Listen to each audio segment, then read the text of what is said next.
I thought the whole transition of where I really bought into, then grew in the church growth, megachurch time, the transition where churches in the 60s and 70s moved out to suburban areas, kind of the urbanization of what's happened in America. 84% of Americans now live in cities.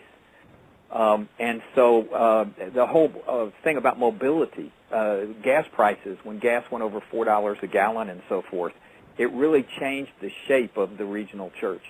Not only with the age demographic that's looking much more for community rather than crowds, but how we are restarting churches in urban areas that are renewing blighted neighborhoods. Dayton is now, Forbes magazine has named Dayton one of the 10 fastest dying cities in America and one of the 10 emptiest. We lost all 5 of our General Motors plants. City of 140-some thousand, we've lost 34,000 manufacturing jobs.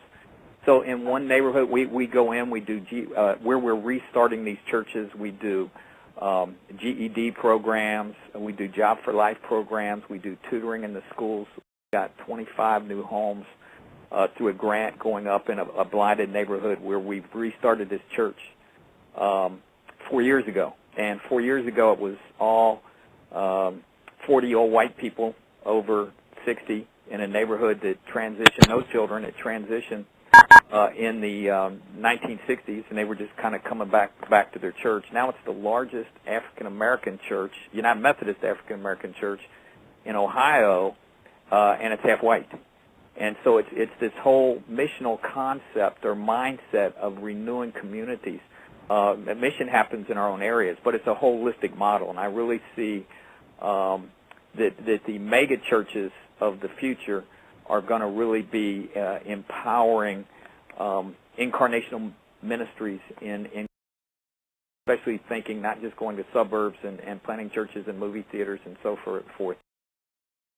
Incarnational in renewing, building places that have long been devastated. Mike, how about the urbanization piece? I mean, I know that's really been part of what's driven your restart ministry. Well, you see any other implications for that? Yeah, I think you know exactly what Bob said is jobs. 5 years ago in Ohio, the number one employer was General Motors, and the average income was $24 an hour plus incredible benefits with retirement at 30 years. Now the number one employer in Ohio is Walmart, and that's like less than 5-year transition. So we have a lot of people. Again, we lost 34,000 manufacturing jobs. How do we, again, move into communities and really help renew communities? And Bob, like you say, evangelism really today is demonstration before proclamation. You know, we were working in Darfur, mainly among Muslims, for 5 years before they really began to ask me, why are you doing this? Why is the church here? Where's Dubai? Where's Saudi Arabia? You know, where are our brothers? Why Christian on our, you know? And it's the same. How do we really go in and care and help rebuild people's lives in holistic ways? We began, even before we started our church, tutoring in a school, putting 80 servants in a school so that this was an at-risk elementary school. The students' grades were in the bottom third of the Dayton District. Dayton District's the lowest test scores in the state. And in 18 months, they went to the top third of the district. And, you know, all of a sudden, you know, we never invited faculty and staff from that at-risk elementary school to come to the church, but all of a sudden and then parents began, you know.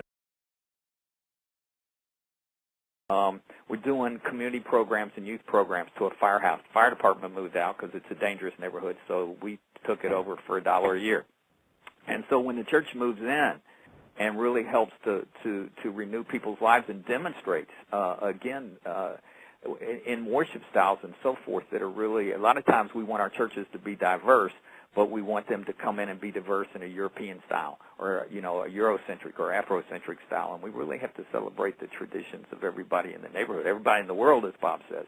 And in that, we begin to find community again. And I really believe that the churches have a right size, and the right size for some of these churches, missional churches in these communities, maybe 200 or 300 or 500, but I'm no longer thinking. Steve Sjogren used to talk to me about the pretty good church, and that it's easier to build leaders for the community-centered kind of churches of 200, 300, 500 than it is our old model of trying to make the megachurch the healthy model for everyone to emulate.